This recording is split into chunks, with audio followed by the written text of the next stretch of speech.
The problem with the library's restoration department wasn't the dust, the dim lighting, or the fact that it was located 3 floors below ground level, where cellular signals went to die. The problem was that it only had one high-resolution digital scanning bed and two very stubborn people who needed it.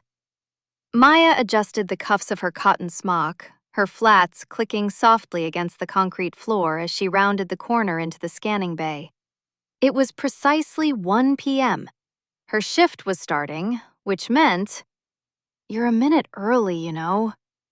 Maya sighed, but a small, involuntary smile tucked into the corner of her mouth.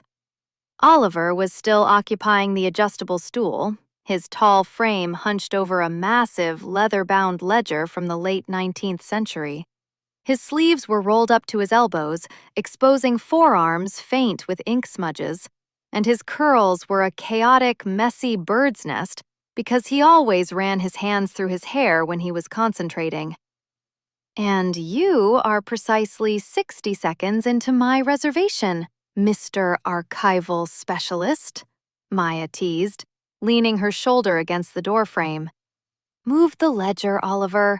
My medieval manuscripts don't have all day." Oliver let out a soft, low chuckle, a rich, bubbly sound that vibrated right through the quiet room and did something very dangerous to Maya's pulse. He didn't move. Instead, he looked up, his bright hazel eyes crinkling at the corners behind his wire-rimmed glasses. "Technically, I'm waiting on a data render," he said, tapping the progress bar on the dual monitors. It was stuck at 99%. "If I abort it now, the city maps from 1884 will be lost to the digital void. Do you want to be responsible for deleting downtown history, Maya?" "I am a medievalist," she said, stepping into the small bay, her scent of vanilla and old paper mingling with his clean cedarwood cologne. "Anything after the year 1400 is basically a current event to me. Move." Oliver groaned dramatically, but he finally stood up, backing away from the console to give her room. Because the scanning bay was barely larger than a walk-in closet, his chest brushed lightly against her shoulder as they traded places. The brief contact felt electric, a sudden spark of warmth in the chilly, climate-controlled basement.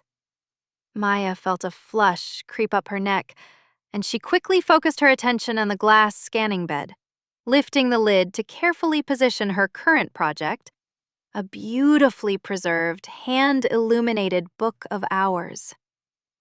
"Wow," Oliver whispered. He hadn't left the room. He was leaning over her shoulder now, looking down at the vibrant blue and gold pigments on the ancient vellum. His breath was warm against her ear, making the tiny hairs on her arms stand up.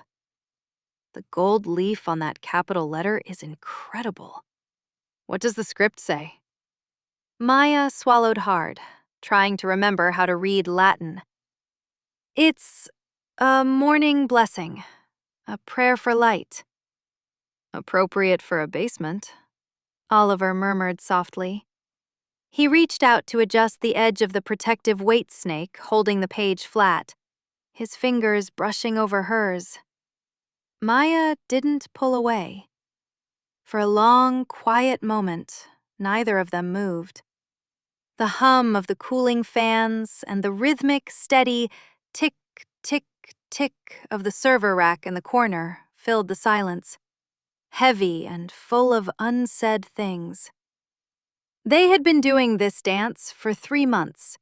The casual banter, the lingering glances across the break room, the shared text messages late at night under the guise of work updates.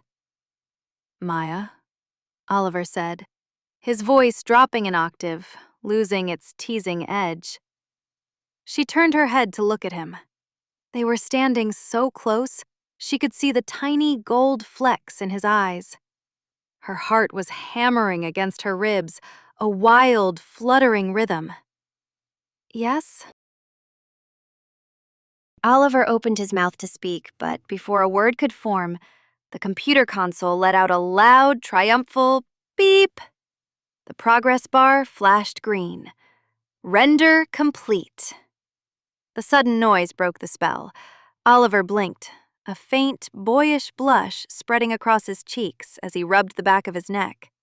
He let out a nervous, giggly laugh that completely melted whatever tension was left in the room.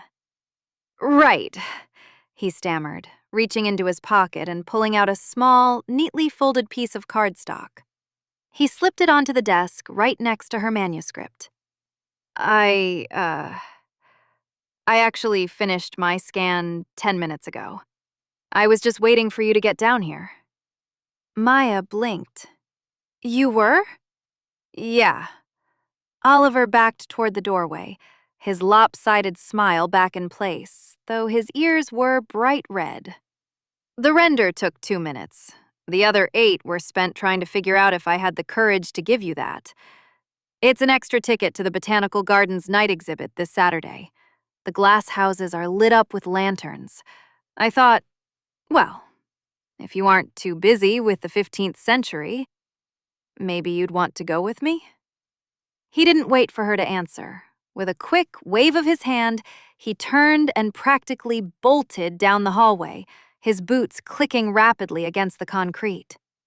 Maya watched him go, her chest aching with a sudden, overwhelming warmth. She picked up the cardstock ticket. On the back, in Oliver's neat, architectural handwriting, he had written, "A morning blessing is good, but I'd like to show you the evening light." She pressed the ticket against her chest, a massive, helpless laugh bubbling up from her throat as she leaned back against the desk, already counting down the hours until Saturday.